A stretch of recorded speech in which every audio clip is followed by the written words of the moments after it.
తుఫాన్ అల్పపీడనంగా మారిన నేపథ్యంలో నెల్లూరు జిల్లా వ్యాప్తంగా భారీ వర్షం కురిసింది. సోమవారం మధ్యాహ్నం వరకు కాస్త ఎండ కాసినా మధ్యాహ్నం 3:30 గంటలకు భారీ వర్షం కురిసింది. నగరంలోని రోడ్లన్నీ జలమయమయ్యాయి. పలు ప్రాంతాల్లో ద్విచక్ర వాహనదారులు రాకపోకలకు ఇబ్బంది పడ్డారు.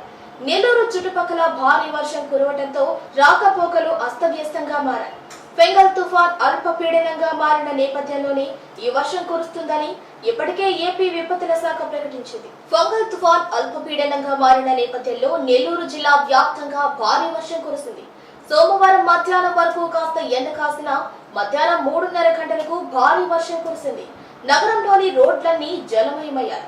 పలు ప్రాంతాల్లో ద్విచక్ర వాహనదారులు రాకపోకలకు ఇబ్బంది పడ్డారు. నెల్లూరు చుట్టుపక్కల భారీ వర్షం కురవడంతో రాకపోకలు అస్తవ్యస్తంగా మారాయి.